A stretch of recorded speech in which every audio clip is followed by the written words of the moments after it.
প্রিয় BA third সেমিস্টারের ছাত্রছাত্রীরা, আজকে আমি যে বিষয় নিয়ে আলোচনা করব সেটি হচ্ছে তোমাদের যাদের পলিটিক্যাল সায়েন্সের মাইনর হিসাবে পেপার রয়েছে তাদের জন্য আজকের এই ভিডিওটি অত্যন্ত গুরুত্বপূর্ণ।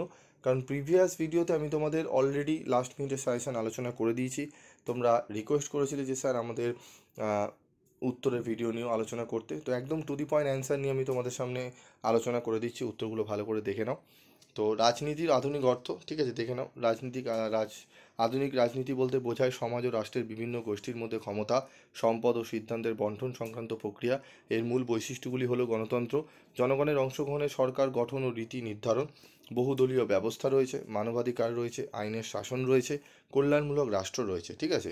আধুনিক রাজনীতিতে রাজনৈতিক দল, নির্বাচন, সংসদ, বিচার ব্যবস্থা, গণমাধ্যম এবং নাগরিক সমাজের ভূমিকা অত্যন্ত গুরুত্বপূর্ণ।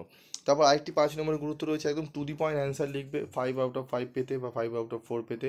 টু দি পয়েন্ট অ্যান্সার লিখবে, বেশি বাড়িয়ে লিখবে না, কারণ লিখলে তোমরা কিন্তু 15 নম্বরে যে 4টে প্রশ্ন তোমাদের অ্যাটেন্ড করতে হয়, 4 15 60, সেখানে কিন্তু ফুল অ্যান্সার করতে পারবে না। অনেক ছাত্রছাত্রী এগুলো বলেছে যে স্যার আমরা একটা 15 ছেড়ে দিয়ে এসেছি, 2টো 10 ছেড়ে দিয়ে এসেছি, লিখতে পারিনি, এই মানে 2টো 5।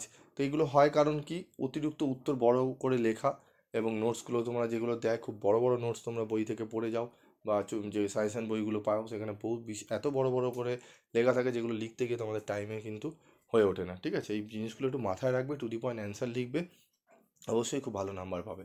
তারপর দেখো রয়েছে স্বাধীনতার ধারণা। স্বাধীনতা একটি বহুমাত্রিক ধারণা যা ব্যক্তি, সমাজ এবং রাষ্ট্রের পরিপ্রেক্ষিতে ভিন্ন অর্থ বহন করে। সাধারণভাবে স্বাধীনতা বলতে বোঝায় ব্যক্তির স্বাধীনতা, রাজনৈতিক স্বাধীনতা, অর্থনৈতিক স্বাধীনতা, জাতীয় স্বাধীনতা। এবং স্বাধীনতা শুধু অধিকার নয়, দায়িত্ব। অন্যের স্বাধীনতাকে সম্মান করা এবং সমাজের কল্যাণের কাজ করাও স্বাধীনতার অংশ। ঠিক আছে, তো এখানে ব্যক্তি স্বাধীনতা কি বলছে, নিজের ইচ্ছানুযায়ী কাজ করার অধিকার থাকবে, যেখানে অন্যের অধিকার হস্তক্ষেপ করা যাতে না হয়।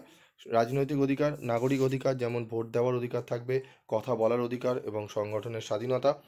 অর্থনৈতিক স্বাধীনতা, নিজের শ্রম ও সম্পদের ওপর নিয়ন্ত্রণ এবং অর্থনৈতিক কর্মকাণ্ডে অংশগ্রহণের স্বাধীনতা।